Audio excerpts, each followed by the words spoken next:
Hi guys, how's it going? Welcome to another Escapement Show. I've got my good friend Abdul joining. How you Hi doing, Abdul? everyone. Hope everyone is doing Yeah, well. we've got a few people in the chat. We've got the Watch Apprentice. Hey, Please Watch upvote as you Apprentice. join. Yeah, good Hello, one. hello. Give us a thumbs up, guys. We got Dis. How you doing, Dis? Good to see Hello. you. And we've got Turkey Vulture. Yeah. Oh, Kevin Hey, Hawthorne, Kevin. Nathan Florida, up early, along with Turkey Vulture. How you Hey, doing, Turkey guys? Vulture. Great to see you all. Good to see you in the chat, and nice to see you joining us. Yeah, we've got a little topic on dress watches this morning. Factors that influence your dress watch choice. Now, there's a few different factors that come into play.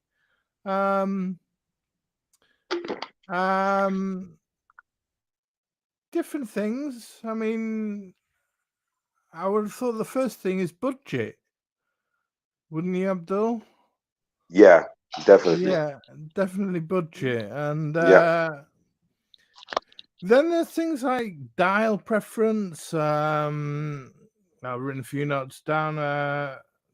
Dial type, do you want the silvered, enamel, fume, guilloche, printed numerals, applied numerals, no numerals?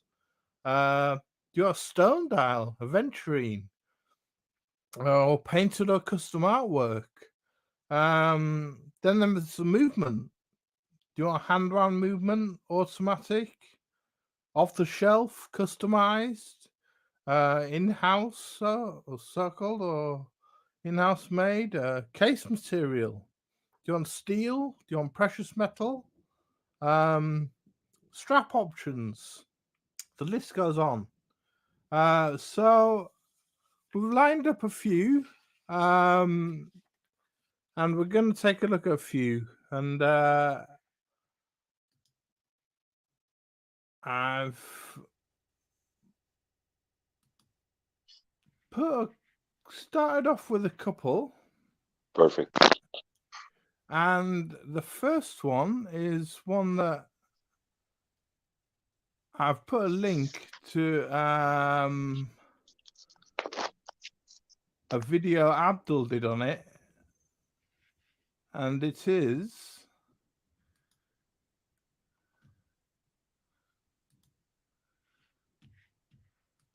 Let's have a look.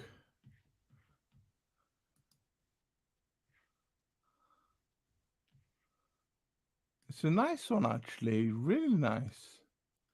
The Blondie Yeah. Blondie Zodiac. Now, Blondie is a Polish brand that made watches in the 50s and 60s. Were revived in 2012. A young, talented Polish artist who designed all of the company's watches, and they want to be more than just a Polish brand that were brought back to life. They want their products to contain as much Polish spirit as possible, let's say. And this iconic and well-known Zodiac watch was originally created 60 years ago. Attention is drawn to the burgundy dial. The hands are filled with a black glow and dark luminescent mass. And the exhibition case pack shows the manual wound Solita SW210 movement with 42 hours power reserve. It's water resistant to 50 meters, has a 40mm case, and is 11mm thick. So, what were your opinions on this, Abdul? You got one Big of these, fan. haven't you? Big fan. I have one of these. I got it maybe 7 or 6 months ago and really like it. The enamel dial is done very well. It's not grand for enamel, but still you're paying only 600 euros for an enamel dial dress watch. Solita hand wind movement, looks great on the wrist. Has this vintage shape of the case. It has like a brushed finishing, but not brushed. It's more like blasted finishing, which is really nice.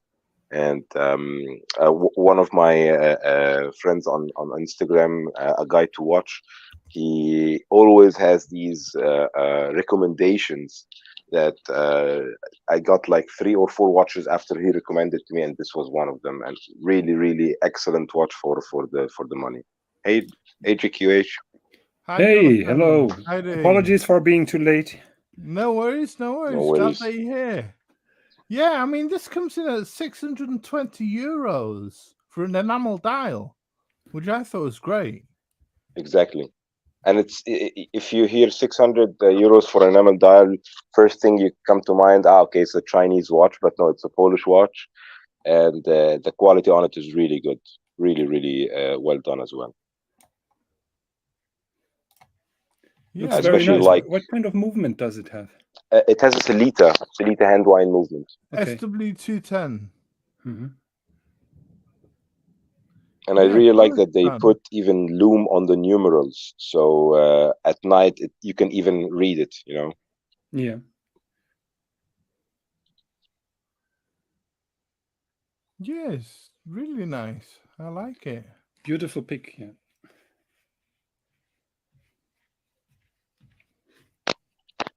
Yeah, it's problem with it when I wear it a lot. I feel like, okay, why do I need the other watches now? Because it's really comfortable and it feels good, and then the color is also really nice, and they do, I think, a cream dial and a black dial, but I'm really happy that I got this burgundy dial. Yeah, so as I said, I've highlighted the video that Abdul did on this on his channel. So he did an unboxing with this watch. So if you want to check that out, you can go check that out. We've got Marcelo in the house. Hiding Marcelo. Watch Apprentice. I've got too many watches lined up, I'm afraid. I can't bring that up on the Atoll on the wearable strap. Maybe towards the end of the show, if we got time. But I've got a mass of watches to get through first. So I'll see what I can do. So as I say, we'll get through the other watches first. So we'll get rid of the Blondie, and we'll go to the next pick. So yeah, I mean, I would class that as a dress watch. Would you, Jonathan? The Blondie? It depends on how you define it, I would say. I've been recently approached by a friend who needs a dress watch, simple as possible dress watch for a tuxedo, and he won't accept that because he would tell me that the dial is too busy. But let's be honest, nobody's wearing suit or dresses anymore unless there are really important occasions. And in a period where James Bond is wearing a submariner under the tuxedo, anything goes, I would say. So it's certainly a beautiful pick that Abdul picked, and I would be not ashamed to wear that with a tuxedo with a dark suit. Yeah, well, you're not gonna like these watches then. The Chrono Tokyos. I mean, these dials are different. These are run by one of Japan's leading independent watchmakers, Hajime Asoka, and the idea behind the Chrono is to offer Asoka's sense of design at a more accessible price by using cheaper Miyota movements. Last year, Chrono released Asoka's most personal collection, a series of 34mm ultra compact Art Deco models that were a hit, and Corona have released new designs for 2023 with the same approach to vintage design and size. These are using Miyota 90S 5 movements. I'll just get onto pictures of them. And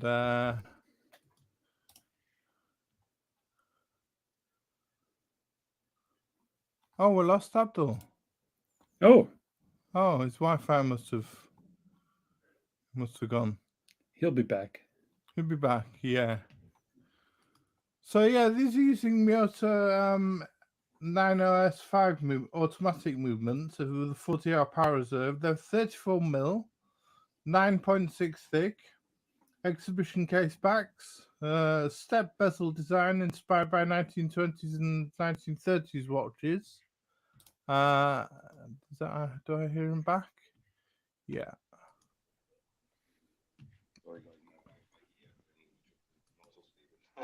And the colors are smoke midnight. I don't know whether these is in the right order. Midnight, smoke, midnight, and then Ooh, that's nice. persimmon. Yeah, I think And Muhammad Ali has one. Dark mist. Yeah. Muhammad Ali's got one of these. Yeah, Muhammad, wow, okay. Now these are Yeah, limited looks to 150 really nice. of each dial, and 2 dial designs. One the same as the 2020 models with a new sector dial. And yeah, I mean, you could call these dress watches, I guess. Do you think? With the dark dial, certainly. Yeah. Yeah, yeah, it looks really nice. So these are coming in at $1,100 or 1,030 euros. I really like them, but 34 millimeters is a small watch. Yeah. A very small watch. That shows that Corono is a Japanese company and they're mainly focused on the Asian market. Yeah. Hi, Chili. Good to see you, my friend. Chili Burger. Chili Burger, yes. Yeah, Chili Burger. I like that. Yeah, that's what Bill Sanders calls him. Okay. My nastiest troll that I The have. Chili Burger. Yeah. Yeah. So they're the chronos. We'll skip on again. And one that you suggested to me, Jonathan. Have I?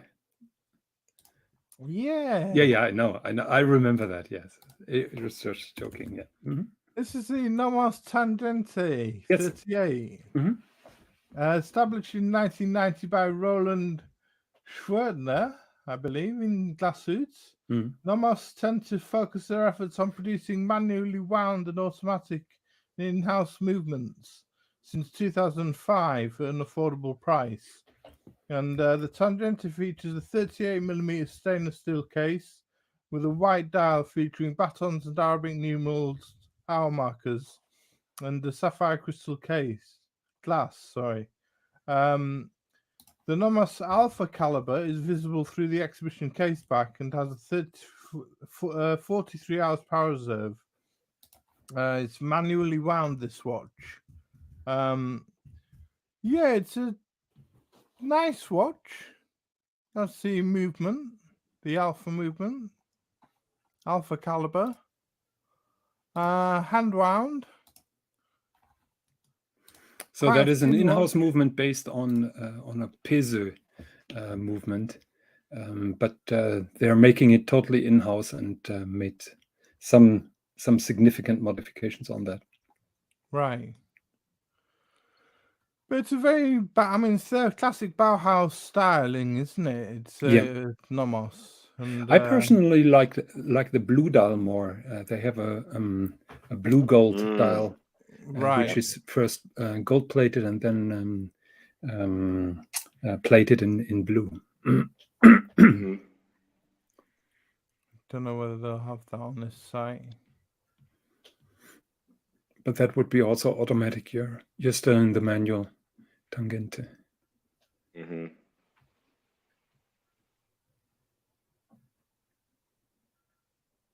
Yeah, I don't think the blue dial is on this site.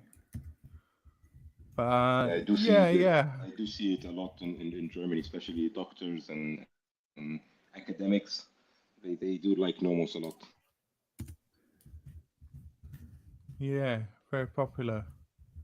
I mean, they're great entry watches. £2,040. This one. So, Yeah, and here you have a all-purpose weapon. This can be a dress watch, that can be your daily driver. So this watch is so versatile that you're not only limited to the dress watch category, in my opinion. yeah. Did you want me to share your screen, Jonathan? Yes, please. Because that is one of my favorites. That is something that I recommended to my friend who was looking for a super dressy watch. How do you like that one? Ah, nice. Square. Yeah. That dial was even too fancy for him.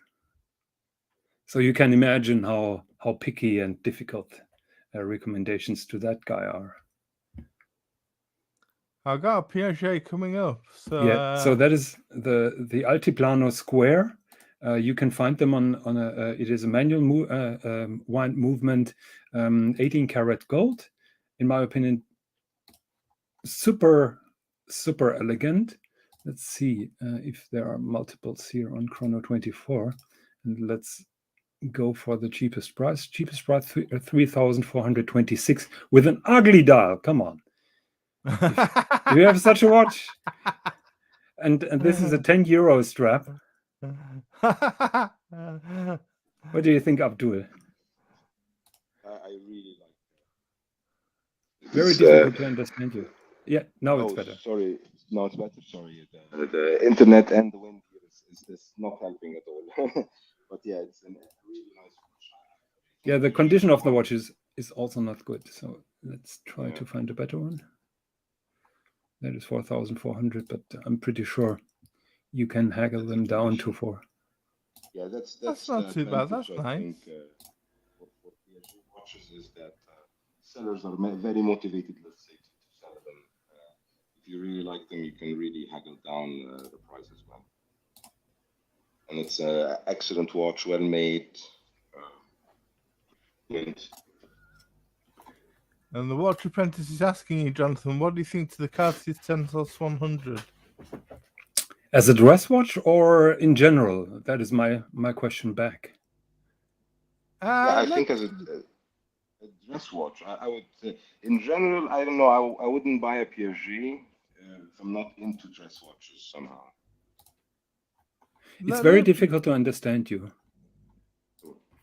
Let me try with a new headphone. Yeah, he's saying as a dress watch.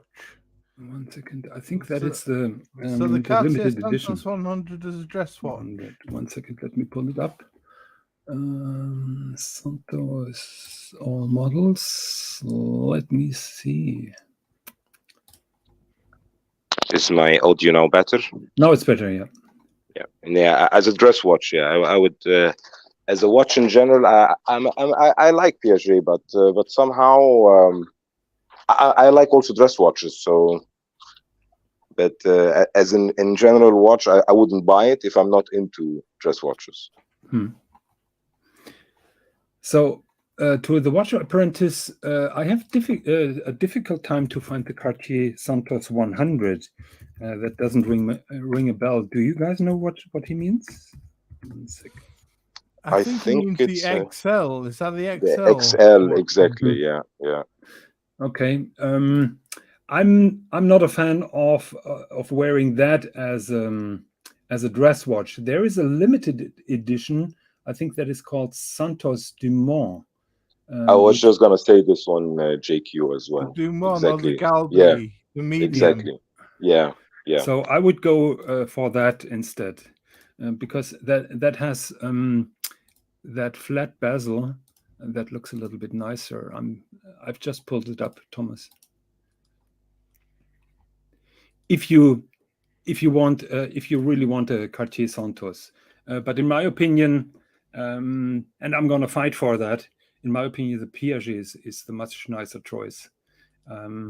Maybe controversial, but I'm a big fan of Piaget. Actually, recently there was a big article on Hodinkee about the roots of Piaget. They were talking about Yves Piaget when he owned the company, and you can see a lot of fancy dress watches. Piaget started as a maker of dress watches, made then the super exclusive and expensive Polo that was more expensive than a Rolex Day-Date. But from there on, everything went a little bit downhill. They had financial problems, then took over by Richemont. Right. I do like the Dumont more than the Piaget, I have to say. Okay.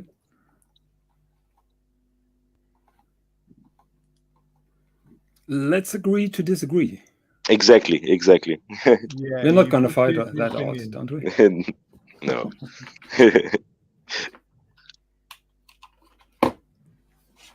Okay. Okay, we'll move on.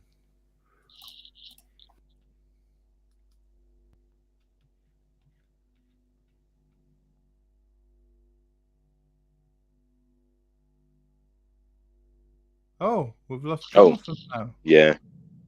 Maybe the Wi-Fi connection in Germany is as bad as in Egypt, maybe. He'll definitely join back.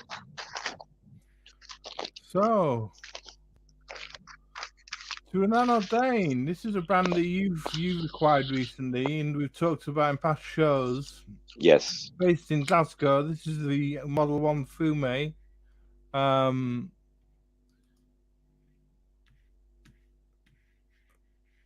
Where's my mouse now? Yeah, I big fan of Anordain, I have to say. Definitely worth the wait.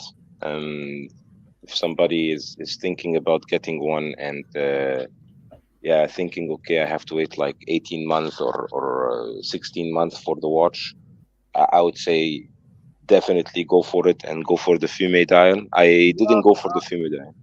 I was watching Bobby Legs last night, and apparently someone had been to the wind-up fair in Chicago, and it's 2027. You have to wait till now. Whoa! Oh my god! The wait lists are that high. But, wow. Yeah, so based in Glasgow, Scotland, Anordain developed their Fume dial technique over several years. Outside of Switzerland and Japan, they're one of the only watchmakers in the world producing enamel dials in-house. And their enameling studio in Glasgow has been operating since 2015. The unique depth of color produces unique outcomes, and some with crystalline appearance and others with smooth pebble-like finish of the vitreous enamel on a silver plate. And these are 38 millimeters case, 11 thick. Choice of hand-wound Solita SW10 or for £2,595 with VAT, or Le Jouperet GT100 automatic movements for £2,895. The hands are also made in-house and thermally heated by hand.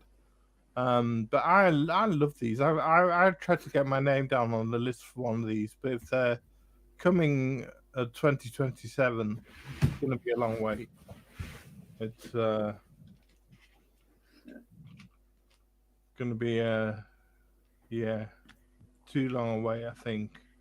Yeah, I think this is one of the cases victims of success, you know, like they do such a great job, Anordain, with such good quality, and the price is right. So definitely people are starting now to buy more of them, and the waiting list. I waited 18 months for mine, which was quite a lot for me. But I have to say, I'm really happy that I got mine now. And when you say 2027, that's a long wait. That's really intense. They were saying on Bobby Leg's show last night that Teddy Baldassar did a video on them, so they think they've picked up a lot of traction from that and a lot of hype. So I think it's also a general thing. You know, we just had that Patek exhibition where they showed those handcrafts, and I think that generates a lot of interest in those fancy dials. And we have been talking about enamel dials for years, and nobody really cared. And now everything picks up, and everybody wants something special, and people realize that those are not mass produced. You have to have special skills special people to make them, and probably it's a dying art. I can't say how many enamelists are pushing up. Young enamelists, certainly many of the traditional enamelists are now on the brink to retire. So, well, Anodyne only make 500 watches a year as well. Yeah. So. Totally agree, Jonathan. It's definitely people just like we watch enthusiasts, let's say, have been talking about this for a long time, about like having individual watches, having watches like with artistic value and horological value, and people started now to catch up, let's say. Yeah, everybody went in-house movements, and now that everybody has in-house movements, people move on to a different tier, to a different specs. I've had discussions with Alex, who is the owner of Anders in Genève, and he told me that he's working with one enamelist in La Chaux-de-Fonds, and he bombards them with orders. He has no idea if those watches are sold, but he's bombarding them with orders just to make sure that they're not accepting any other orders from any other companies. So really? That is how tough the market is getting, because if you lose a certain percentage from your artisans to another company, those won't come back. So you better make your artisans happy. We had that discussion when my first enamel dial was broken, and I told him, certainly you're not going to pay for it. And he just smiled at me and said, well, I have to pay for them because I want to keep my suppliers happy. Yeah. Interesting. But enamel's really become a big thing recently, hasn't it? It's really taken off. Really it's also a very nice idea. You know those lacquered dials, they can tarnish. You can see that every day on Rolex auctions or Patek Philippe auctions. Those normal dials can tarnish, and it's also a nice idea. The idea of never really own a watch, handing it down to the next generations. Those enamel dials, unless they're cracked, they last forever. Yeah. I just want to share another brand that Bobby. Sorry, Thomas, for interrupting. Talking about enamel dials, have you seen who just showed up? I have. Yeah. Good morning, my friend. How you doing, Russell? Can you see the avatar? I can't quite make out his avatar. No. Russ, say yes or no. Can I tell or not? Has he got a new watch? I'm not going to tell you until he gives me the okay.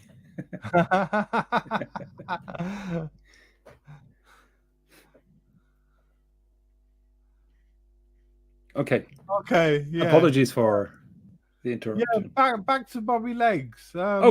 This is Russell, a brand I found out about through Bobby Legs, Jaeger and Bensinger, and this started in 2012 by two friends, Kay Jaeger and Jochen Bensinger. Mr. Jaeger started out as a watch collector and advisor for various brands, and Mr. Bensinger has enjoyed an excellent reputation in the industry for many years. His watches and movements are characterized by precision and exclusivity, whether that be in engraving, skeletonization, or guilloche. Skeletonizing, or guilloche. There's hardly another watchmaker skilled, they say, as a traditional watchmaking method as a master from Pforzheim in Germany. And Bensinger's unique style is displayed in every single watch made by Jaeger and Bensinger, which makes his watches very special. And this is the edition 1. Just get back to that picture. The edition 1. It's elegant simplicity. It's 42 millimeters. ETA Unitus 6498 caliber based on a pocket watch caliber, visible through the exhibition case back, engraved by hand and finished with rose plating. The 3/4 plate is gear shade by hand. I'll just bring that up. Using Breguet frosting, and the sterling silver dial is polished and made resistant. And the sub-second dial is rose gold plated and hand gear shade with Breguet numerals and heat-blued hands. So just look at the movement, looks lovely. Looks Amazing. Really cool. Really, really cool. And this is the 3,950 euros. But looks really nice. If you just look at the different dials that they have, I mean, the sub-second gear tray on the sub-second dial looks lovely. Are you familiar with this brand, Jonathan? Not super deep. I came across with him. I see that the values are really good, and he puts a lot of effort into his watches. But I've never really researched him, to be honest. There's some roulette wheel on the sub-seconds there. But yeah, just an interesting one. I mean, we're working our way up in value over dress watches here. So, I mean, this seems to be when you hit this sort of 4,000 price bracket, and especially German watches, there's some great options to be had. Yeah, so I say German watches, and I'll go back to another one. Russell's saying, of course, you can. Yeah. You can. I have his watch. I must warn you, it is a pathetic watch because it features a lady's boot. So have a look at that white section here on the left. That is just a pathetic lady's boot that accidentally went into that dial. What do you think of that, Thomas? Can you see that bright lady's boot? Yeah. Oh, it's a fountain. No, it's a lady's boot. It's a lady's boot.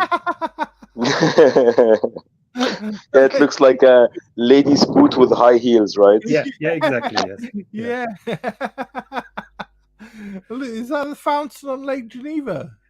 Well, that is basically a dial that went bad, and Patek is now trying to get rid of them. No, of course I'm joking, because that is the Geneva fountain, of course.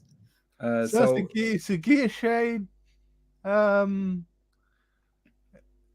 it's a cloisonné racing car dial. It's not only cloisonné, it's also Champlevé and micro painting. So guilloché, you can see the yellow borders here on the race car. That is all guilloché. You see the micro painting on the houses in the background, on the hills here on the background. But no, I think it's Paillonné. I think it's Paillonné. So they did one thing here with the number 2, because that is an inlay which is brighter than I think that is called Paillonné. I have to check. Paillonné or Champlevé? No, Champlevé is something. One second. Paillonnage technique. Yes, it's Paillonné. So they basically insert a white piece of glass, I think, a brighter one, and carve that out and emphasize then that starting number. And this entire motif is based on an old racing poster. They used to race in Geneva in the 1940s, if I remember correctly. And they issued this dial on that beautiful Calatrava. And Russ is one of the lucky bastards who got one. I think they only made 10 or 15, I think 10. And he just picked it up last week. You're such a baller, honestly. And look, wear it in great health, Russell. Really amazing watch. The racing strap, he's got it on as well. Yeah. Racing strap. Wow. Yeah, Patek was saving a little bit on the leather and pierced it out. Yeah, the watch apprentice is saying, "Do you own this watch, Russell?" Yeah, Russell's Yes, just he does. acquired this watch. He's a lucky bastard. I mean, I should own those, not he but yeah, that's how it Stunning, goes. Russell. Wow, congratulations, mate. Yeah. Honestly, that's It also has the 240 movement with a micro rotor, white gold, and yeah, 10 pieces. 10 pieces. Wow. Oh, Russell. That's a real limited edition. You get some amazing watches, Russell. Yeah, and Russ is also a car guy. I keep on teasing him. We know from the name 996. That's a Porsche. Yeah, exactly. Yes, you know, I'm teasing him. I think a couple of shows ago, I said that he said no to that beautiful Jungle Lion dial that Anita Porsche made. So this watch has been offered to him, and he said no. Dumbass, by the way. And I asked him, so which one do you prefer, that racing dial or that Jungle Lion? And he told me racing dial, so all is good. Now, talking of dress watches, I mean, that's a funky dress watch. That is a very funky dress watch, yes. Yeah. I love the strap on it as well, the strap combination, the racing strap. I love that they also punched out the hands, so they match the strap as well. Really nice touch. Oh, yes, he's flexing now. Yeah. Do the Ferrari. Car talk is not on that channel, right? As far as I know, the other car is a Maserati. As far as I know. Yeah, you know, the pierced out hands. People say, yeah, that matches the leather strap, but I would say those pierced out hands mimic the spokes of a steering wheel, because back then they had those metal steering wheels with those holes, with those pierced out holes. So I think those pierced out or hollowed hands are reminiscent of those old steering wheels. Yeah, good point. Good point. Chili's saying, don't feel sorry for Jonathan. There you go, Russ. Why is it always changing here? Yeah, in the background, by the way, in the middle, that it's the old Patek Philippe building. Right. They shoehorned that in. Right. Not that anybody cares, but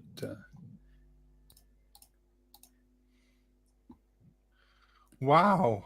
Okay, that was a tangent.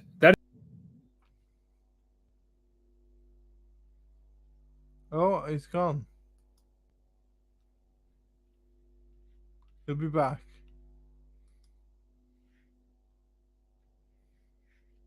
Yeah, but a great watch, Russell. Really nice. Wear it in great health, mate.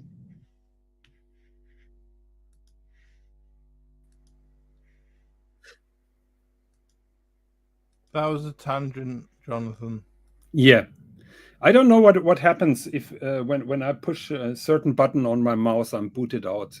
I think Russ sent me a virus. He's just trying to keep me away. So back down to earth to Pauper's budgets. Dornbluth & Son, based in Kalber, Germany. Dornbluth designed for lovers of their classic 99 models who prefer smaller case, which is normally 42mm, the 40mm medium models, which are on here. This Caliber 991 movement has been re-engineered to fit the slimmer case and comes in several dials and finishes. The silver dial model has printed numerals on a grainy, silky matte finished sterling silver dial, very in the style of historical deck watches. The steel hands are hand polished and heat blued, and the oversized seconds display is indirectly driven below the main train by an intermediate gear with friction spring and cantilevered second pinion. It has a 50 hours power reserve. A rose gold plated 3/4 plate covers most of the movement, and this has a yellow gold hand engraving with the name and serial number. If I can just get to some pictures of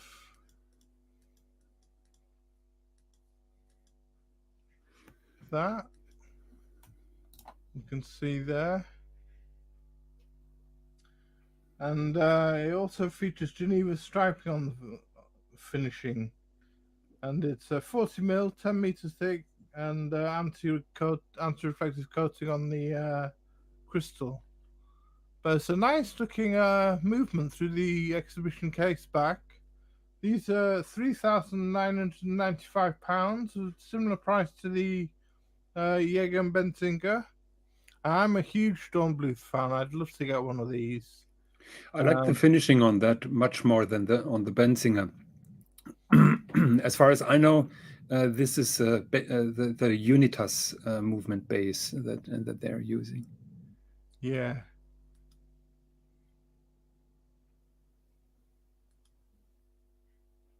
Yeah, I love Dornbluth, the hand engraving, and it's just lovely. Yeah, it's definitely one of these watches that I want to add also. It's well priced, looks really nice. The movement, as JQ said, really, really well done as well. It's like I don't want to say it, but it's like affordable Elanganzone somehow. I would say it's more an affordable Moritz Grossmann. Yeah, agree, definitely. It looks really, really good. Chili Badger made a very good comment.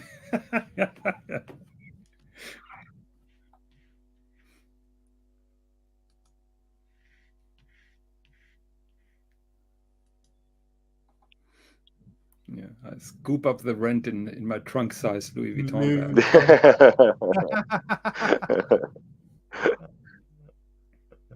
bag. He's a nasty landlord, is our Jonathan. Yeah.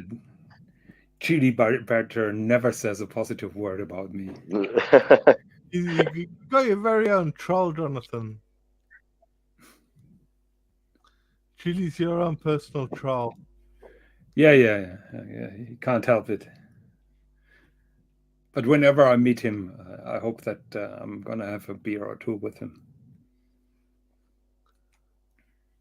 So, Garrick, and a British company founded in 2014 and based in Norfolk, England.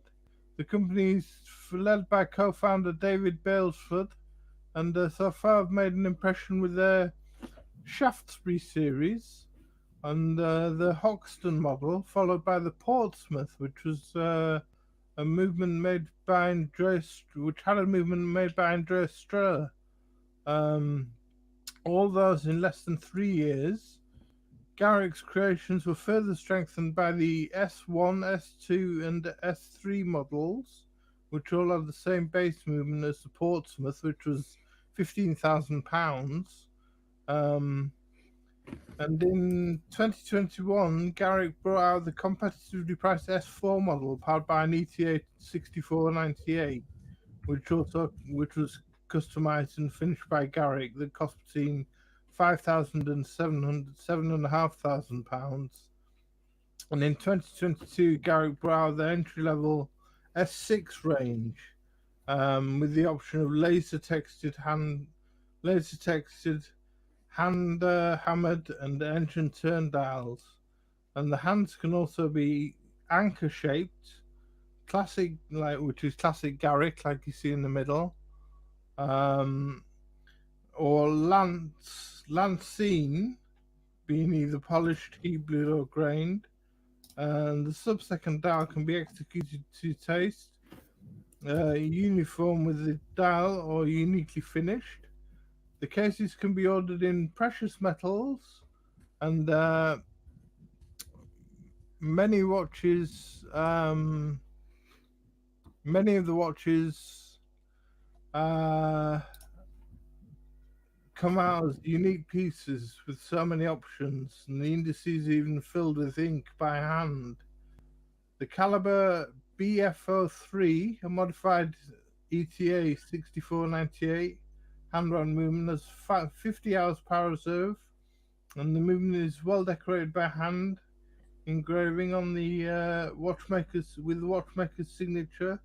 The bridge can be decorated and finished accordingly to the client's wishes, with hand engraving, hammering, frosting, textured, and the textures with the gold or rhodium plating. And yeah, these are really nice. I really like these watches. There's some lovely dials, and you can see. And the movement's really nice. So My only pet peeve is that plaque. I personally think that plaque in the middle of the dial is a kind of wrong. What, with the branding on? Yeah. Garrick. If it would be on the top, just like Lange & Söhne does it, I would be totally okay.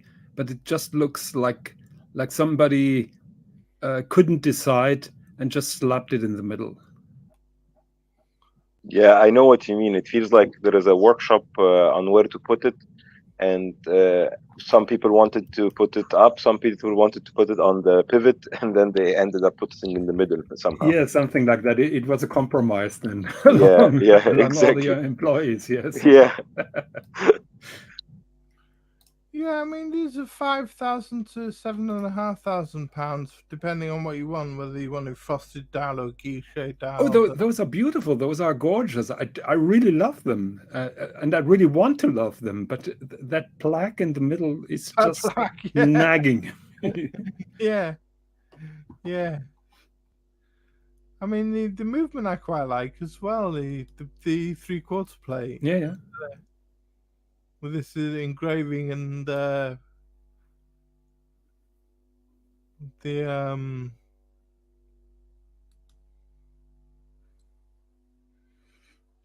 that plaque is getting in the way of the guilloche thing. Yeah. How nice would it be if you could enjoy the full guilloche?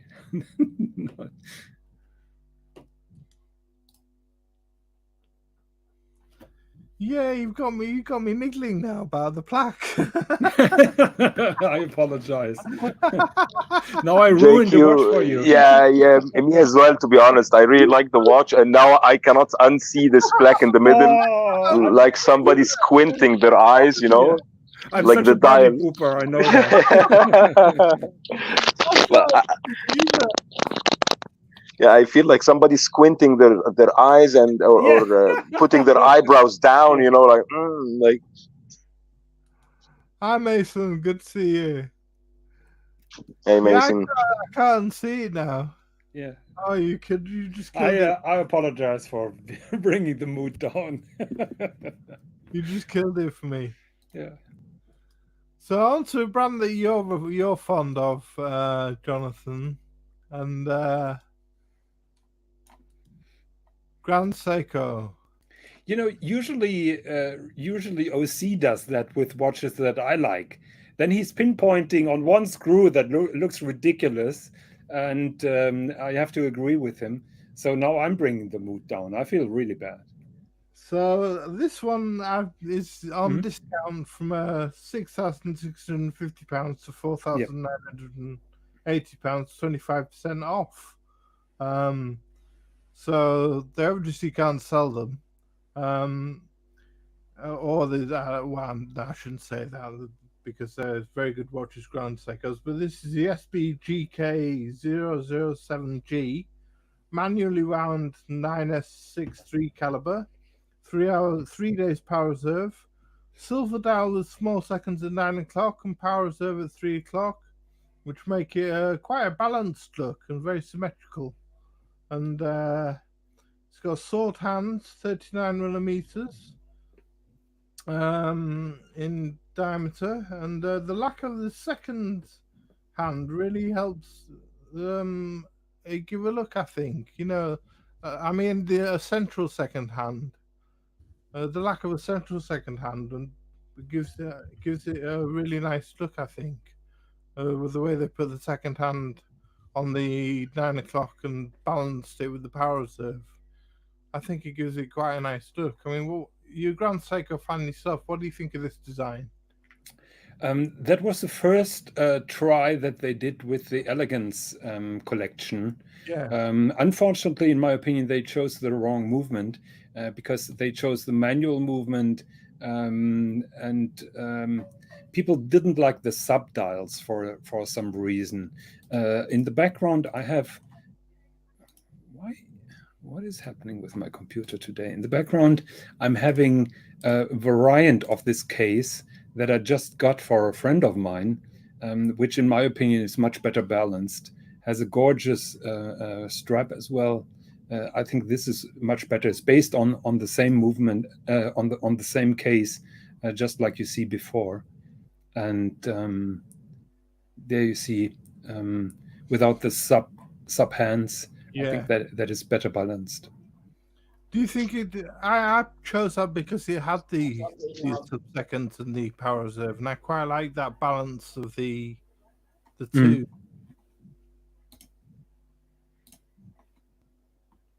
If you go to that, I quite like that look.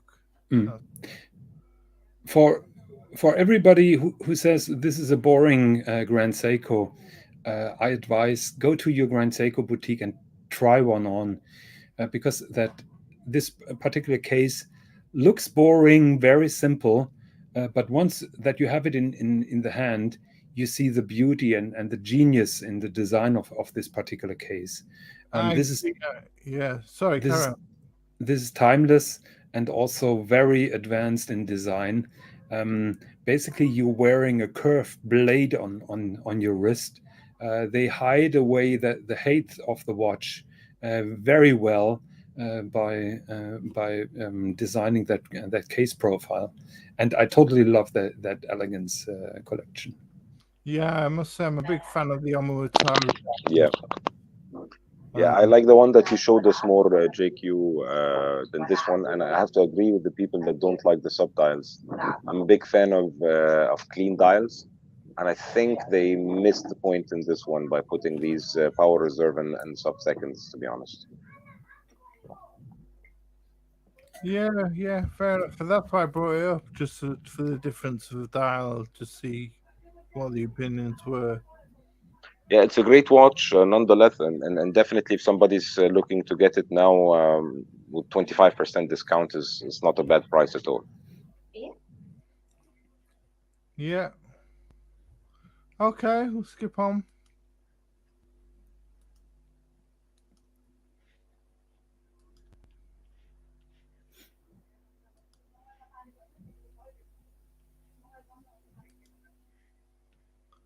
So for £5,300, we've got the Zenith Elite. Elite Classic. I quite like the dial of this one. This is a blue sunray pattern dial, matched with a blue alligator strap, powered by the Elite automatic manufacture movement, they say, which is an in-house caliber that Zenith have been working on for 25 years. An ultra-thin movement with 50 hours power reserve. The watch features a date at 6 o'clock and is 50 meters water resistant. Now, do you think that date is unnecessary? I do.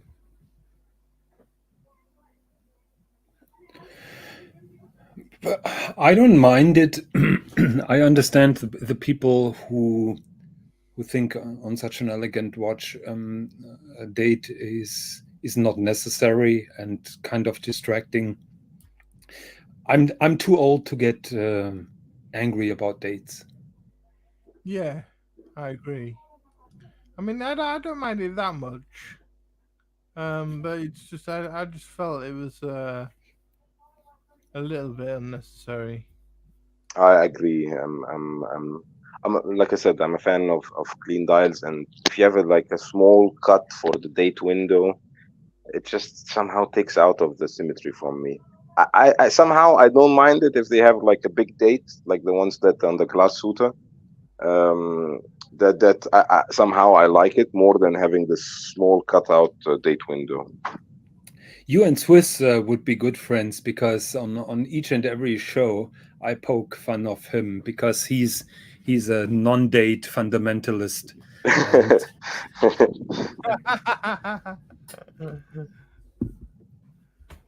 Yeah, so that was one that I saw, which I thought, it's a classic style of a dress watch from a more mainstream brand, and which I thought was a good entry point. £5,300. I thought it was a good value entry point, but with things like the Dawn Bluth that was seen, I mean, I'd be taking that over this in no time. With this is a different designer watch, obviously, with the Sunray dial, but I'd be going for something like the Dawn Bluth. Definitely. Or the Garrick. I mean, even though you've ingrained that hate for the badge, yeah, I'd go for the Meeson Garrick. says probably the plaque should be 2/3 on the way up, and Yeah. I agree with him. It's just it's got a good Yes, point. good point. So another one which looks very like the Dawn Bluth here. Now we're talking. An up and down that reminds me of the Dawn Bluth. Here, IWC's reference 325 from the late 30s established a classic design idiom that's run as a common theme through the Portuguese line ever since. And the timelessly modern design returns in this automatic model with the compact 45.5mm case, powered by the IWC 82200 automatic movement, has a peloton winding system with components made of virtually non-wearing ceramic, it says.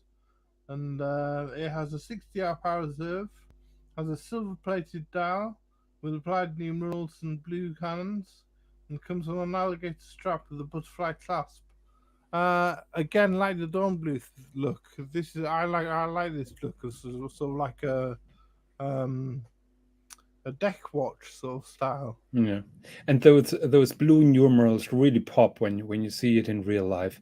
Maybe we can explain to the viewers what the peloton winding mechanism is. Yeah, go for it. So that is an old invention of one of the engineers from IWC, and basically that rotor doesn't wind a gear train. That rotor moves a concentric piece, just like the reset mechanism on a chronograph, and you have a kind of pawl with two ruby rollers that follow that motion on of that not centered round piece, and that wiggling motion of those pawls is then winding up the movement. Oh, okay.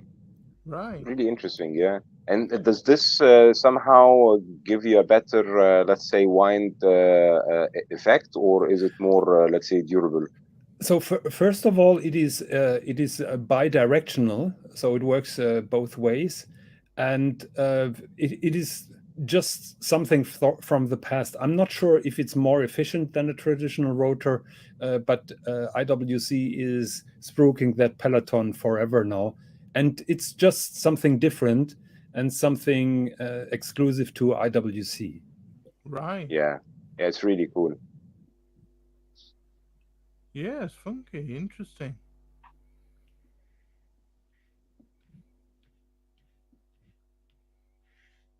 So it's quite a nice looking watch. I mean, a white dial. I like the applied indices rather than the printed numerals. Yeah. On the Dawn Bluth. I'm always a fan of applied numerals.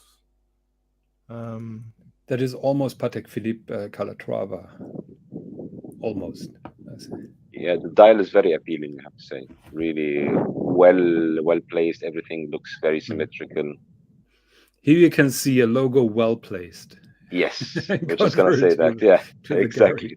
Well, yeah, I mean, Mason's saying, given the Garrick's a handmade sword, I wonder if you could ask them to place the black where you want it. Probably not, but no harm asking. Good point, Yeah, mate. good point. Good point. I'm not sure if you approach Garrick that way, if that would fall to open ears. I still remember when Tim Wright asked Karivuti Linen if he does module chronographs. So that's probably the same category of question. Yeah, so I'd be careful with that. Usually people are very proud of what they're doing and their design. Yeah. It feels like it would be very insulting, let's say, if you say something like this. Yeah. Now, a lovely one here. JCB picked the Harbring Doppelchrono a couple of shows ago when he chose watches at different price points. And this Richard Harbring developed the split seconds function while he was working for IWC. And other functions Harbring appreciates deadbeat seconds and the Foudrian function, or flashing seconds. Flashing seconds hand, which rotates 1 second on a subdial, as you can see here, around its own axis. Both of the functions feature on this watch, and the small hand rotates 86,400 times per day, while deadbeat seconds rotates 1,440 times a day.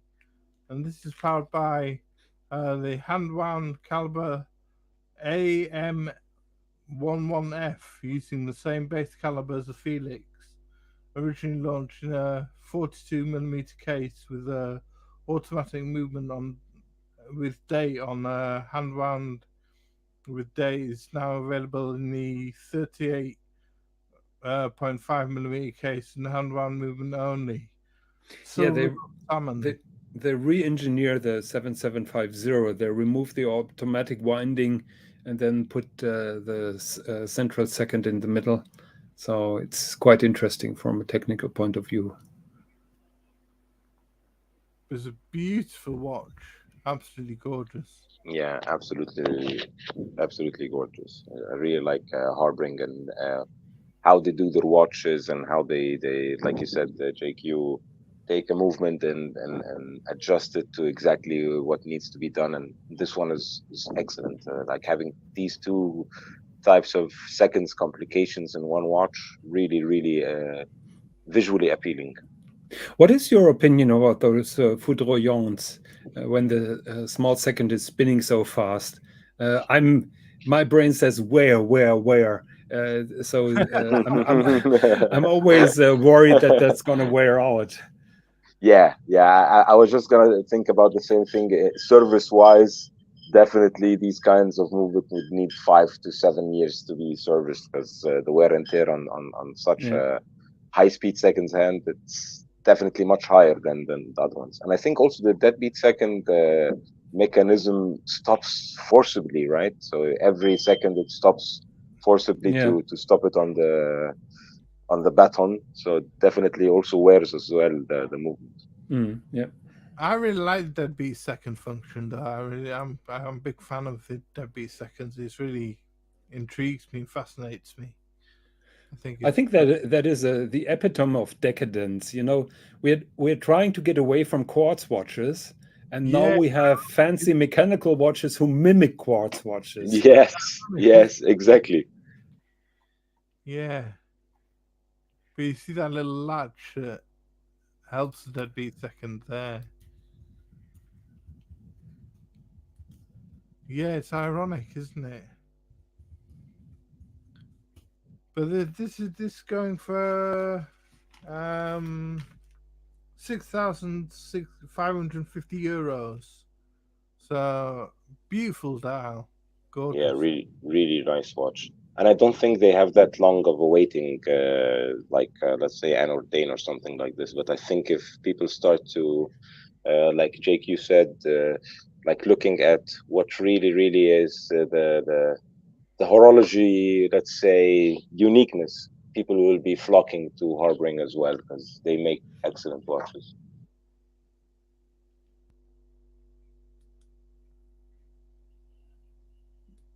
Yeah, Russ said, my brain says wow, wow, wow. And I'm not sure if he's referring to the lady boots or the foudroyante. We will know next week, right? If Russell Yeah. gets the foudroyante, then we will know. I think my message inbox is just flooding over now.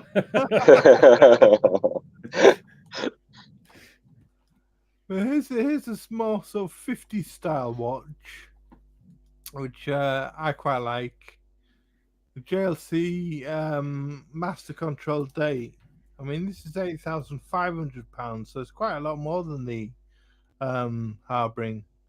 Very 50s inspired, 40mm case. Has an in-house automatic caliber 899 AC with 70 hours power reserve, which is pretty good. But it's an automatic caliber, not hand wound. I mean, that's another thing. Should a dress watch be hand wound or should it be automatic? That's another sort of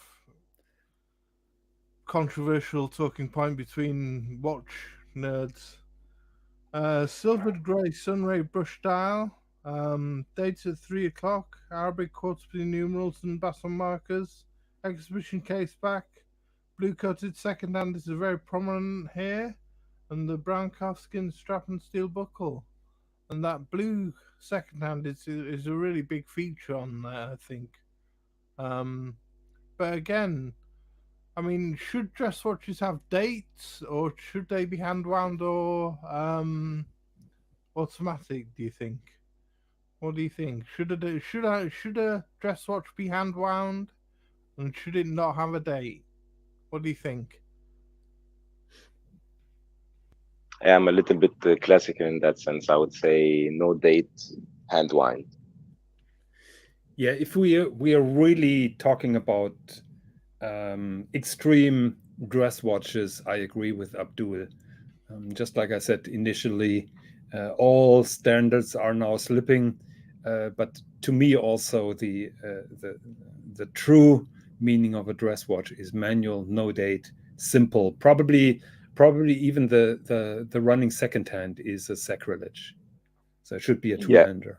Two-hander, yeah, agree. Yeah, but like you said, really the standards are now getting mixed up, and people are like, okay, well, why not a micro rotor? Why not a small date window? Why not this? Why not that? Yeah, what do you think in the chat? What would be if you're searching for a dress watch? Factors that influence your choice in a dress watch. Do you prefer hand wound? Do you prefer no date? Or the argument is when you have a dress watch that you're only wearing once a week or once a month or once a year, doesn't matter if it's automatic or not, because it runs down and you have to set it and wind it anyhow. Sure. Exactly, and doesn't matter what day it is, because you're on event wearing a tuxedo or a suit or something like this, and you don't care about the seconds and you don't care about what day it is, right? Well, Mason brings up a good point. Nearly all perpetual calendars are dress watches, the ultimate date complication. So where do you draw the line? I'm talking more sort of two-handed dress watch. When you think of, I'm coming to this watch, and it's the Calatrava, and that's what I think of. When you think of ultimate dress watch, you think Calatrava, and I'm coming to that at the end. But so it's a two-handed watch basically, or three-handed watch. But as Abdul and Jonathan said, a two-handed watch, so definitely not a perpetual calendar. And does a dress watch need a second hand? Good point, Watch Apprentice. Yeah, I don't think it's. I don't think it does. And Russell's just happy with the dress watch that annoys John. Yeah, he's good with that. Yes.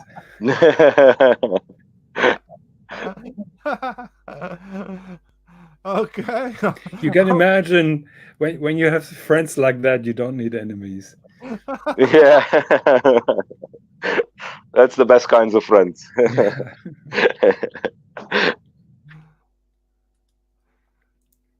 So next one was a Lane watch from Toasty Lane. This is going for 11,500 Swiss francs, and this is the V8 Guilloche. The V8 on the is powered by a Vasher 5401 movement, Vasher owned by Parmigiani, and this has the highest level of finishing by Vasher. The tungsten rotor is engraved in-house.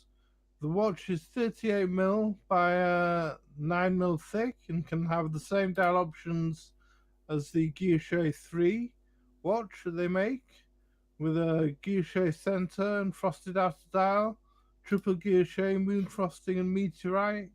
The hands are steel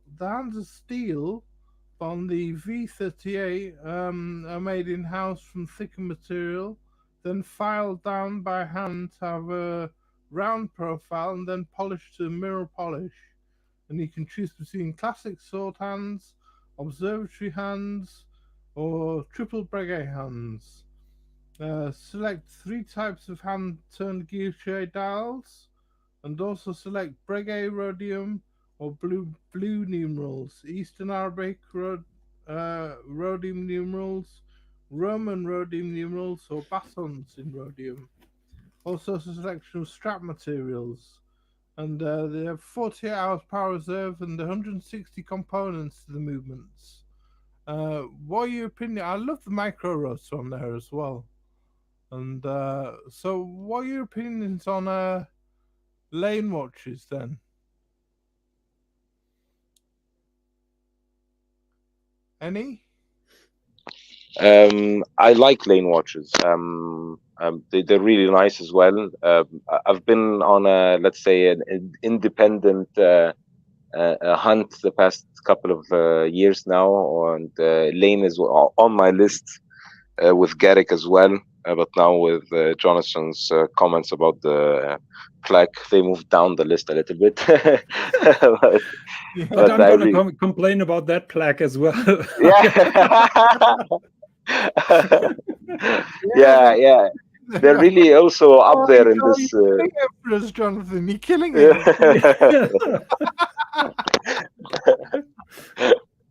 Yeah, but they do really nice watches, really nice watches as well.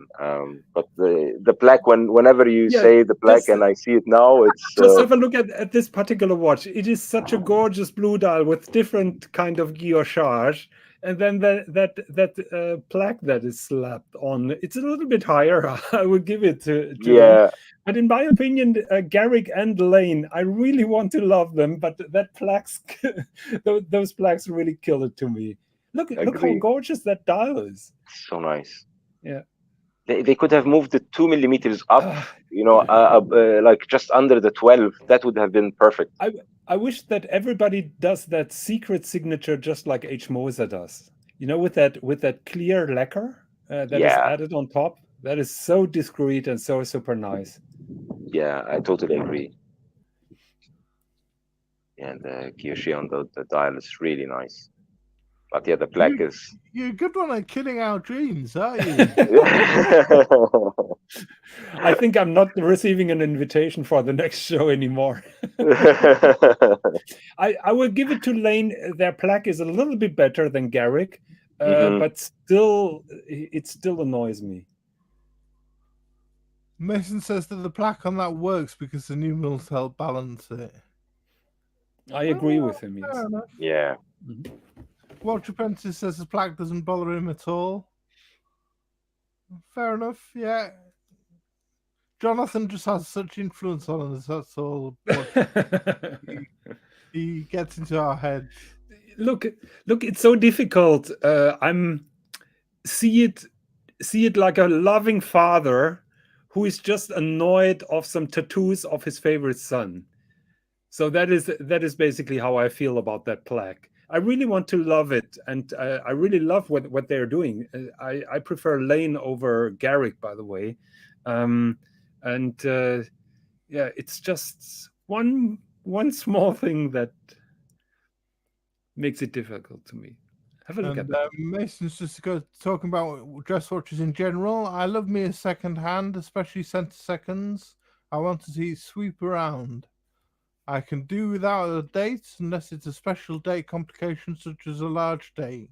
Cyclops don't count. Yeah, definitely don't want a Cyclops on a dress watch. Yeah. So Yeah. I hate Cyclops on normal watches. So on a dress watch, it will be no way for me. Yeah. Yeah, I'm not a fan of the Cyclops, to be honest with you. Sea Dweller 4000 over sub any day. But let's get off Rolex. Well, we're going to come to Rolex in a minute. So, £16,700 for the Now we're LED talking. Chopard LEC XPS, 18-karat roll goes case, silver satin brush sunburst style with gold-plated batons. Or they call them something else. They call them pointers or something. They don't call them batons. What is the case size? 41? 40 millimeters. 40 millimeters. Why didn't they do it in 38 and then had that small seconds a little bit more on the bottom?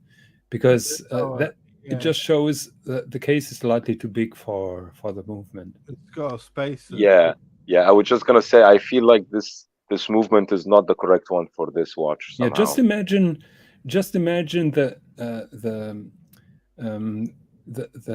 bezel ring inside of the bezel at the moment, how that would look like. Yeah. That would be perfect. Very good point. I mean, it's powered by the Chopard LEC 96.12-L self-winding movement, so it's automatic. Yeah, but that was presented in a 37 millimeter watch, and that was the right size. And now they're moving to 40. Yeah, you've got a good point there, Jonathan. I mean, that sub-second hand is a little bit too high, isn't it? Yeah. I'm sorry. I apologize for ruining it. Hey, killing all the good input. Very good input, but killing all the watches today. It's good for our wallets, Tom. See it that way, so we don't have to fall in love with the watches. Wait until I present you my favorites. It's gonna be expensive. So we'll ditch this. We'll ditch the Chopard and move on. And this is one that Abdul suggested. Another one.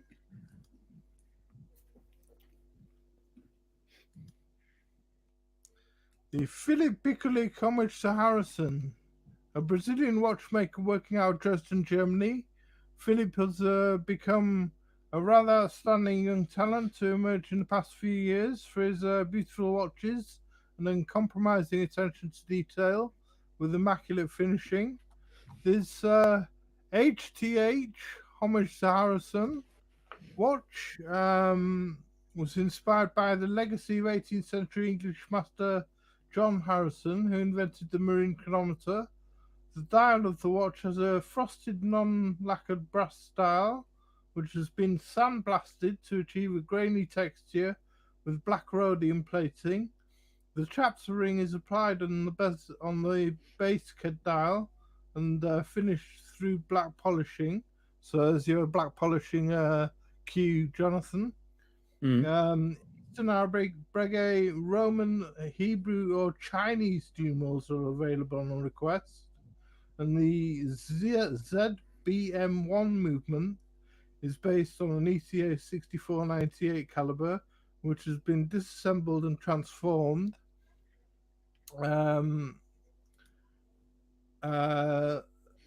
the design of the engraving is inspired by Harrison's H4 watch, which has been developed and built over many years. And the movement is finished in black rhodium, while the balanced cock is plated in gold to create a nice contrast. And that movement looks absolutely gorgeous, I must say. But this is £14,886, including VAT. But that movement looks gorgeous, I think. I still don't get the Harrison reference. Yeah, the design of the watch, it hasn't got much to do with marine chronometers, but it's what he's saying. It's tribute to. You're friends with Pikulich. Could you ask him what is the Harrison part of it? Yeah, we'll do that. But maybe it's about the wheel in the back, and I think maybe the dial itself takes a bit from the classical design, let's say, of the marine chronometers. Mm-hmm. But I'll ask him.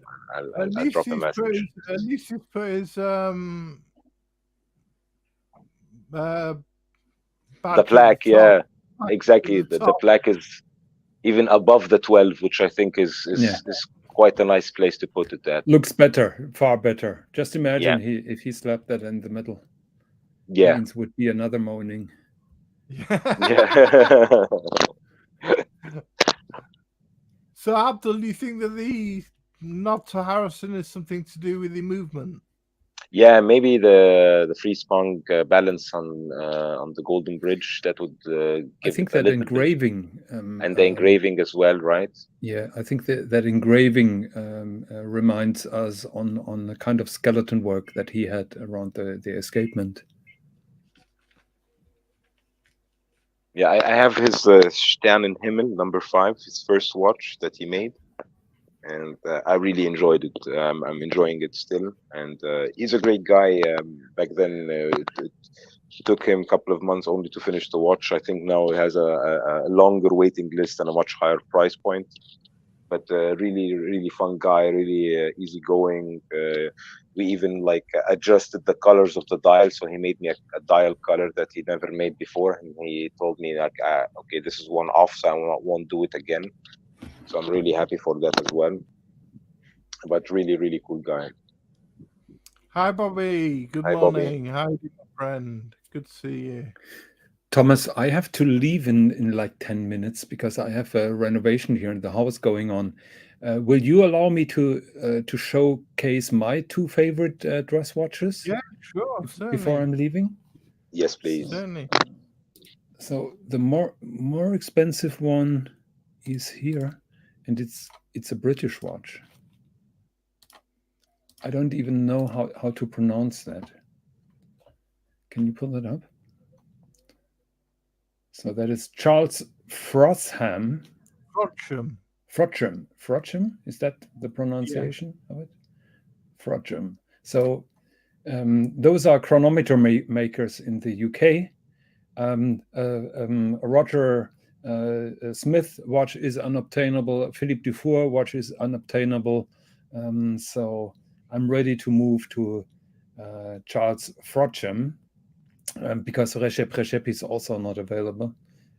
I love those watches. Those are simple, have a gorgeous movement finishing, very chronometry-like, with a natural escapement here, fantastic finishing in a British tradition. So you don't see inward angles, you don't see a lot of anglage. You immediately can see that this is a British watch. I really like what they're doing, and I think that that dial design is timeless and classic. I would go for the white gold variant. Nice. Have you ever heard from them? I know I've heard of the pocket watches that they make, but I didn't know they're still in business. Yeah, me too. Me too. But this looks really nice. And like you said, the other ones are not obtainable, so better get this one before it comes unobtainable as well. Yes, exactly. Yeah. And the other one second, let me search for. Oh, I think Jonathan pressed the wrong button again. I think he was saying there is a button on his mouse or something like this that every time he pushes he's thrown out. We lost him.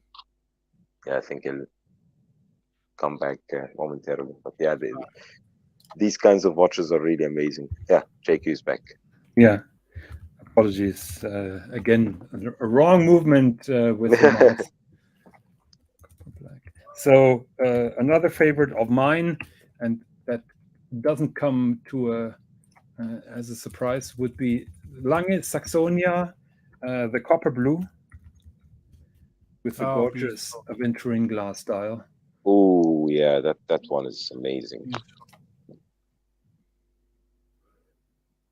So let me try to find it. They also made a copper black. I'm not sure if that is available anymore. I have it in the background, Thomas. Yeah, so that is a copper blue, Saxonia thin, two-hander. That dial must be seen. You can't reproduce the sparkling effect of aventurine glass on a picture. You have to see. This comes very close. You get an idea how that sparkles when you move the watch. Yeah. Wow. I think it's still available at Lange with a short wait time. I can't understand why those are not already sold out, because that dial is very special, and I'm not sure how long they are going to make. Yes, Russ is right. Copper black was limited, as far as I know. Copper black was a little bit smaller. I think that was 39. Russ, have you seen both the black and the blue? And if you have, what is your favorite? I've only seen the blue so far. Is this blue aventurine? Yeah, that is a blue aventurine glass. That is not the natural stone aventurine, just like in my BCHH.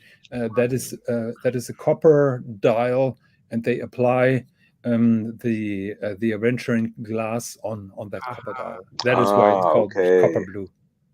Right, so it's not stone, it's glass. Yeah, I totally agree. These watches should be waiting list or already sold out, because it's such a beautiful watch, and for a dress watch, just perfect. Just a perfect dress watch. To me, it's kind of upsetting that it's still available, to be honest. Yeah. Russell's not seen either. Russ has not seen them. Yeah. If he saw either, he maybe have both then. Probably, yes. Yes, but, probably. But usually he looks down on those simple watches. He wants something fancy. So those are my favorite two dress watches. Yeah, both fantastic. I have 5 minutes. Oh, perfect. We can go. Do you have more choices? No. I'm ready to shit on your choices. and moan about the blacks. One here.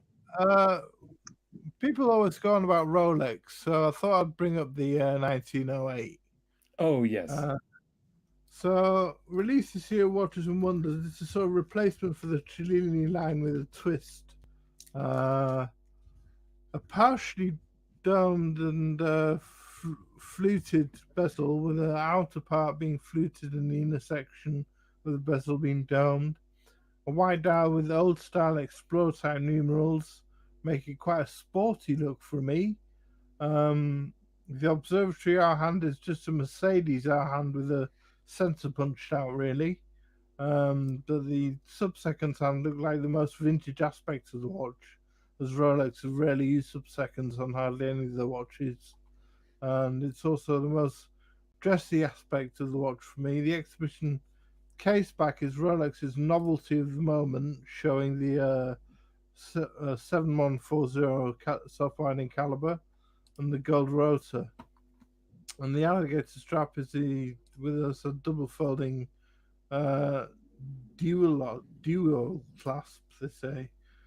Looks better in the black dial, I think, and a bit more modern.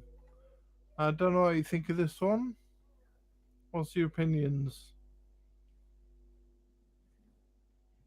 I don't know. I'm torn between Rolex trying something different with their dress watches line because it wasn't working before, and I think it's a good move. Maybe next year they will get a moon phase or something on it. But I don't know. I would have if I'm going to buy Rolex, I'm not going to buy a dress watch from Rolex, to be honest. You know. I'm gonna disagree heavily with my friend Abdul here. £18,500. I mean, there's a lot of dress watch you could buy for that money. Have a look at that picture that I have in the background. Roger Federer wear. Oh yeah. I mean, how can you not like this kind of dress watch on such a kind of marketing? It's marketing, Jonathan. It's not only marketing; it looks fantastic. It does look nice on a suit. Yeah, it does look nice. Yeah. I mean, yeah, you say it looked nice. I was totally blown away when I saw that picture. I think if I have the 20,000 right now and I have the choice between this one and the Aventurine dial Elang and Zone, I wouldn't think too much about it. Okay. Yeah. Well, now it's getting difficult. I agree with you. And the Watch Apprentice says, to be honest, you've shown better watches. I think I'd agree. But it does look nice. I must, yeah, it does look nice.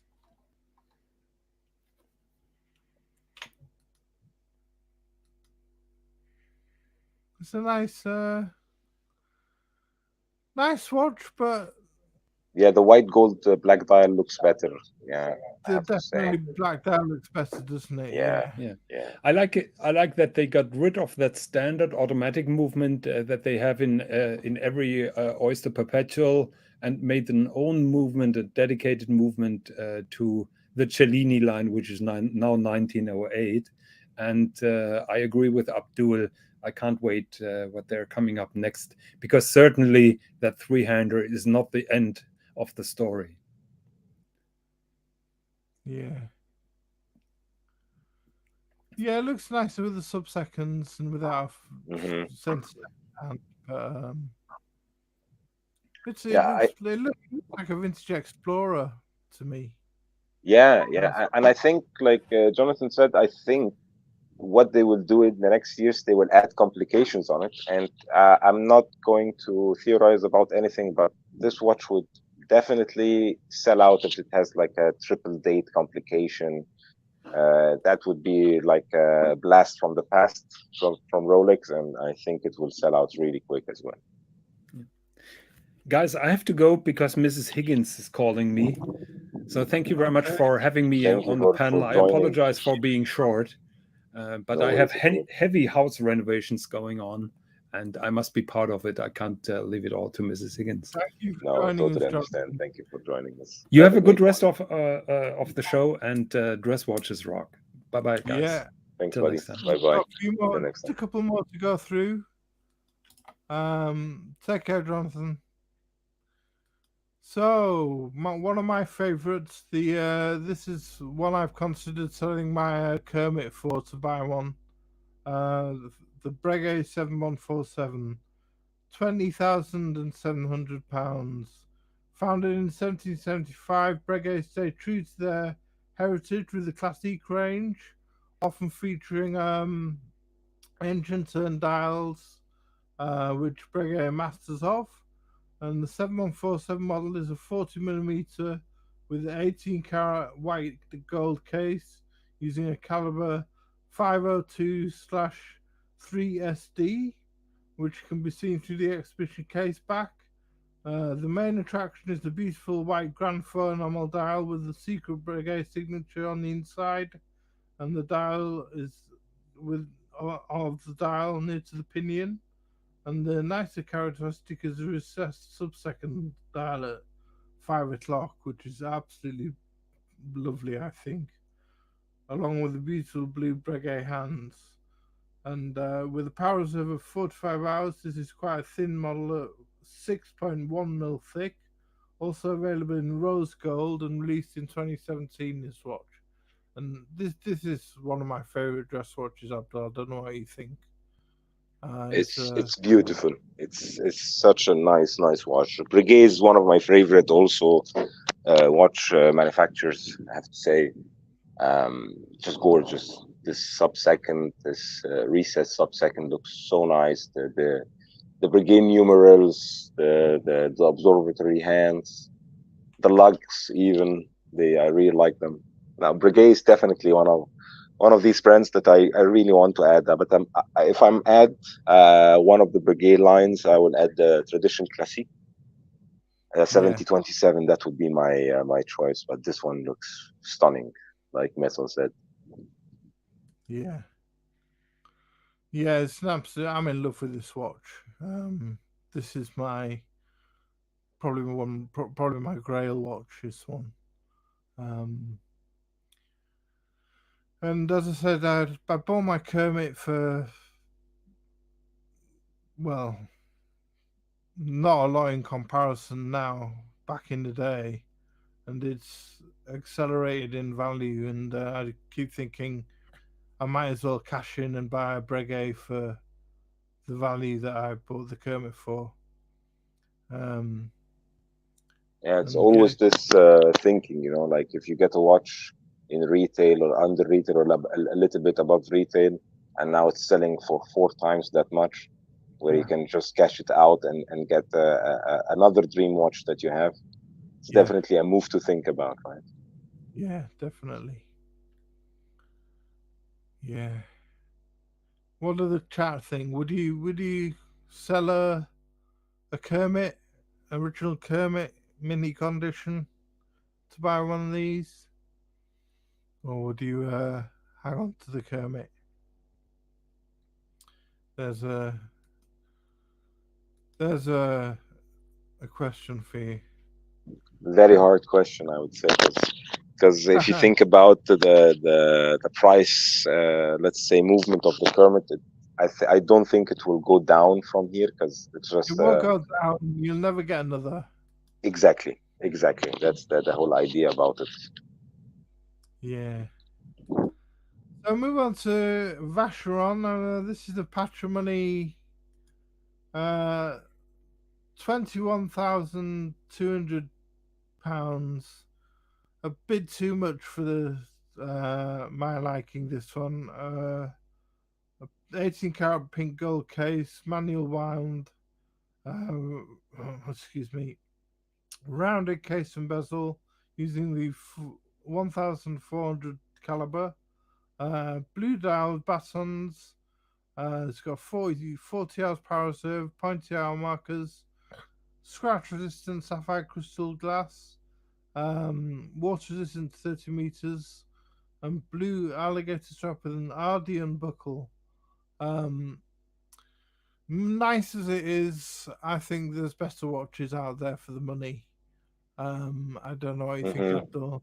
Yeah, agree. To be honest, I'm not a big fan of Vacheron. I don't know why, but they don't do a lot for me. I love the Historique line. The one that Bill Sanders has is one of my favorite Vacherons. The overseas, the Gen 1 overseas, I really like, but this one just feels somehow, even though the blue and gold works well and it's really trendy at the moment, I don't feel this one somehow.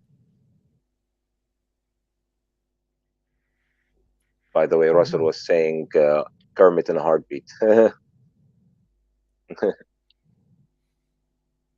you saying sell? Are you saying sell, Russell? Oh, Kermit, bye. Yeah. In a heartbeat. Yeah. Yeah. There's Russell's advice.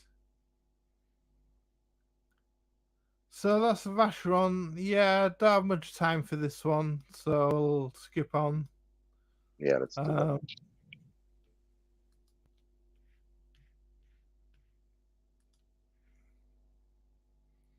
What's next? Oh, Jonathan's talking about Piaget, so I brought this one up, but I don't think we'll keep it up for long. A sleeker, the Altiplano Origin, 22,900. That's a lot of money. A sleek ultra-thin watch here by Piaget. The Altiplano Origin is a 40 millimeters by 18 karat rose gold case with exhibition case back. It's very thin, 6.36 millimeters thick.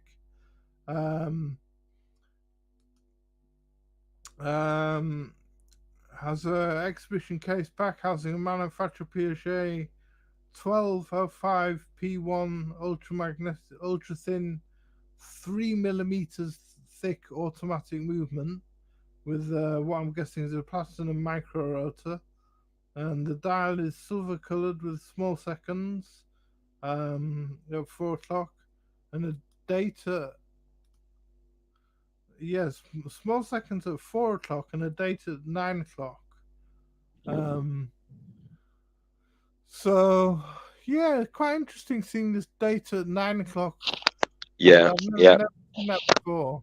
Me too. I was just gonna say I never saw a watch before with the date at 9 o'clock. Very unusual, and actually it helps with not recognizing that the date is there somehow.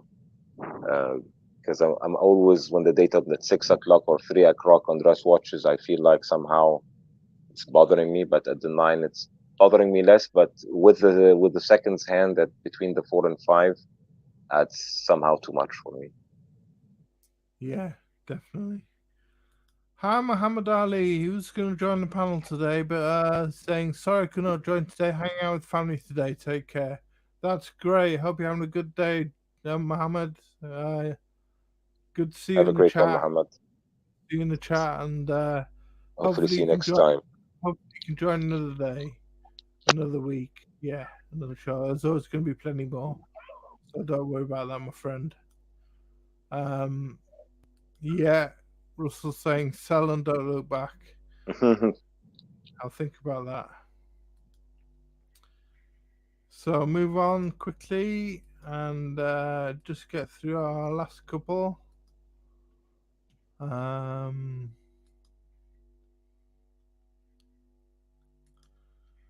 we look to the unordained Fume dials for what, £2,500.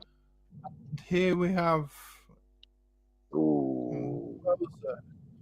for Endeavour Centiseconds Concept for 20. This is for £25,000. So this is £23,000 more. It's a lot more money.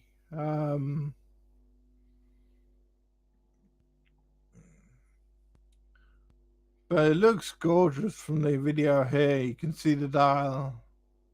Yeah, the texture of the dial is just amazing. Moser, I'm big fan of Moser. Definitely one of the brands I want to add in the next year. But like you said, if you think about just having a Grand Faux enamel Fume dial, and you're on a budget, and Ordain is your watch, and if you don't mind forking up a little bit more, actually 10 times more than the Ordain, then the Moser is your watch, because it's just amazing watch. And I love that Moser don't put any kind of, like JQ mentioned, like plaque or anything like this. It just makes it such a beautiful presentation of a watch. Yeah, it's stunning. I mean, just the way it's hammered, that sort of enamel, that looks, it makes it look stunning. It's got the Caliber HMC 200, which I've heard some Moser fans moan a bit about, saying that Moser needs to put more effort into refining their calibers, and moving Yeah, on and developing the calibers a bit more. yeah. Got the movement places an emphasis on the base of time, hours, minutes, and seconds. They say this model is equipped with a double hairspring, automatic movement lending a new dynamic to the traditional art of enameling with the use of patterned engraving, patterned ingrained, as if hammered onto the gold base, and 3 different color pigments are molded together. The result is a textured and immaculate fume aesthetic for captivating contemporary finish. Absolutely stunning, I think. But is it worth more than the Anodane? Or would you settle for the Anodane and just buy a few more watches? Yeah, that's a great question, Tom, because I would choose, to be honest, to settle for the Anordain and buy more watches, because there are so many watches that we showed today, like the Lane one, even though JQ Yeah, made a little, really yeah, bad. it ruined it a little bit, but still, it's a really nice watch. But that's like for me, I would rather enjoy more watches than less watches. But there are people that would say, no, I would like to have one watch that does this all for me instead of having 3, 4 watches for the same price. Yeah. Yeah, stunning one by stunning endeavor there by Moser, but £25,000 is a bit on the pricey side. I know they do their endeavors, they do cheaper endeavors, but let's see what Mason's saying here. On the higher end Mosers, the HMC 200 gets extra touches like gold color rotor and blue balance bridge. My Heritage has a more basic appearance. Yeah, you got the Heritage Pirates watch, haven't you? And yeah, it does get extra touches. Like this one's got the double hairspring and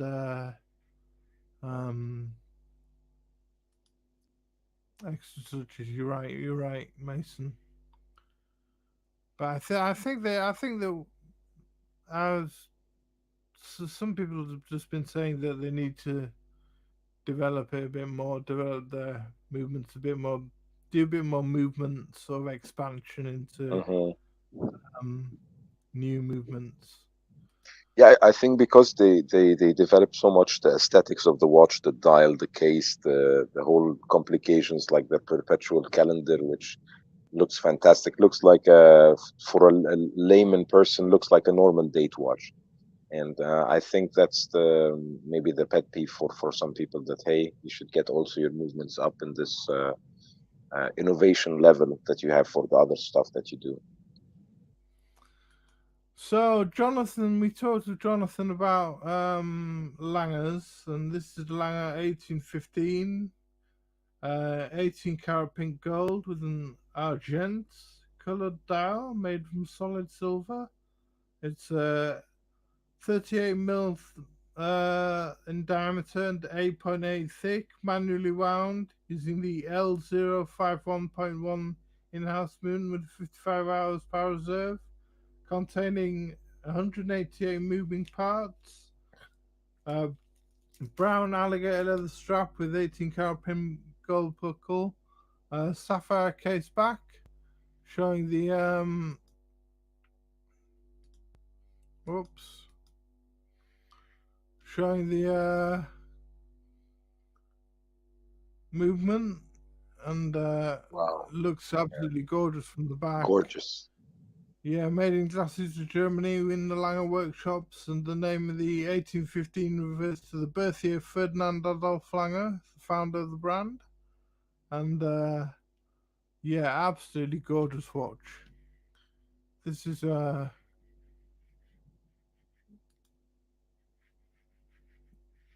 my favorite of the apart from the Langer one, of course. This is Yeah, one of my favorites dress watches to do with those blue hands. Yeah, yeah, think, me as well. Yeah, me as well. Maybe this one would be the third one after from my favorite Lange watches after the Zeitwerk and the Aventurine. yeah, yeah. And Mason saying he likes the Blue Dial for hands.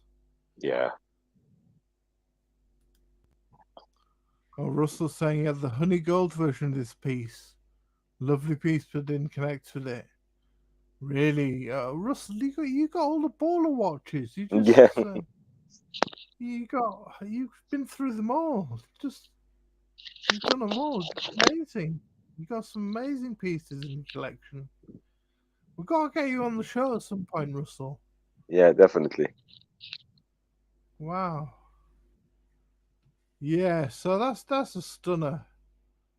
And we'll just finish off with, I mean, I said earlier on, when people think of, ultimate dress watches, they think of the Calatrava. And it's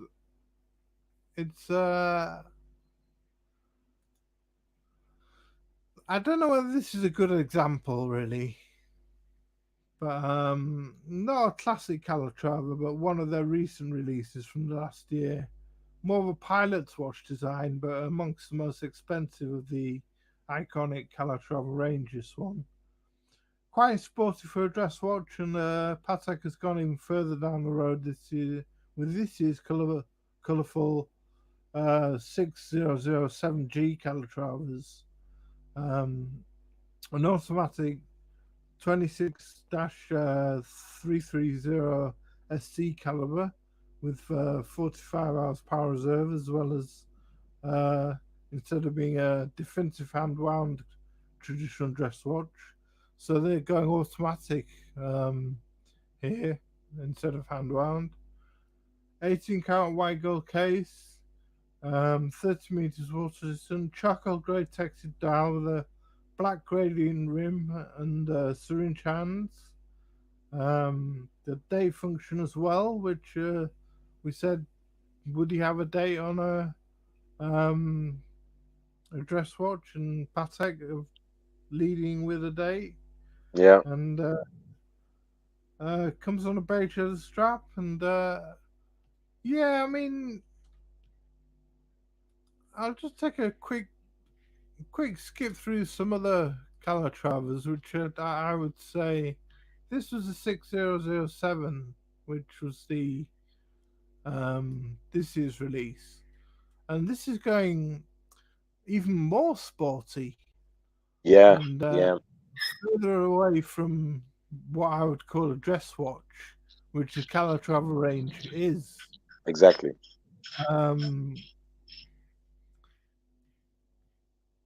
Yeah, I feel like they try to sportify, and I don't know if that's the word, but they try to make their Calatrava line more sporty.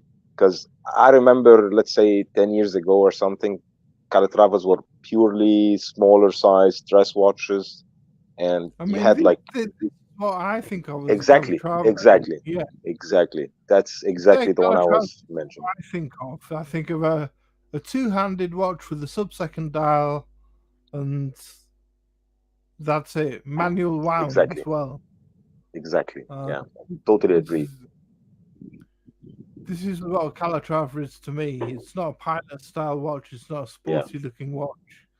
But then they got to move on with the times, and it is fashions and trends, and there's different markets out there, and they've got to um cater for those. So exactly. Yeah, I think the other Calatravas are really the perfect like everyday office watch, right?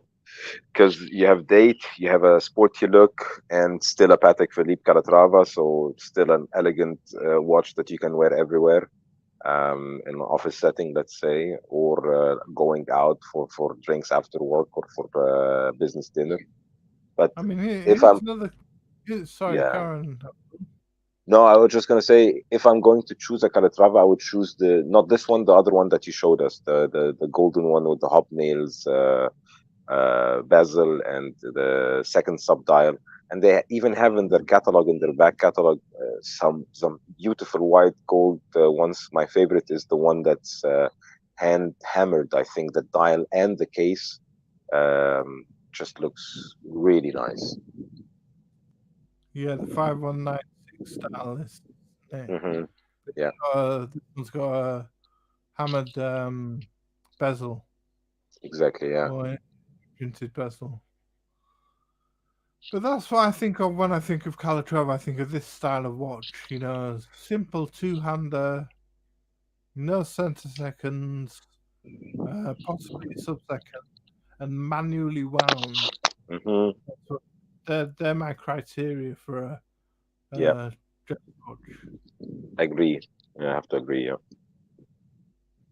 But I think that was Jonathan's point as well, right? Because standards now are getting mixed up, and just watchmakers are putting complications or taking out complications or adjusting and introducing them as, let's say, dress watches. While if you think about the classical dress watch in the sense that no date, two hands, and maybe a sub-second dial. Other than that, just hand wind, thin watch, small watch under 40 millimeters. Now they make dress watches in 42 millimeters with a date window, some complications, power reserve, and so on, which somehow I'm not a big fan of. But yeah, other people have other tastes, so they're definitely catering for everyone. Yeah, so that's it, guys. That's the end of the show. And if you, as the Watch Apprentice says, if you can give the thumbs up, that'd be great. If you Yes. enjoyed the show, and yeah, leave a comment in the comments down below if you what you think of your dress watch Choices, yeah, opinion, that would be nice. Yeah. choices. What would be your ideal dress watch? What's your favorite one? That'd be great if you could leave in the comments.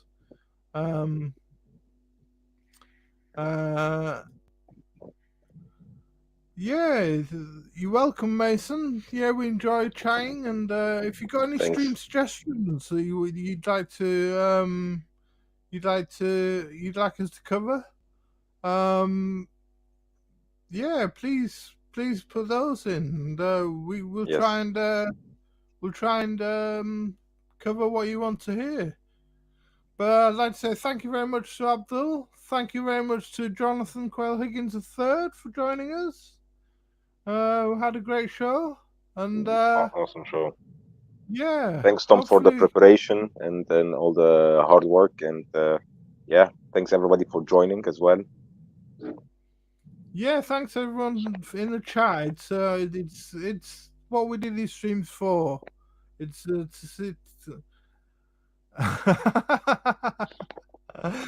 Chili says, "Thank you guys. I love my plants, yellow dial, Mr. Peanut. No, they watch. I'm serious." If you love it, there is no harm done. Chili. Yeah, absolutely. Plants us peanuts. Good. Okay, guys. So, yeah.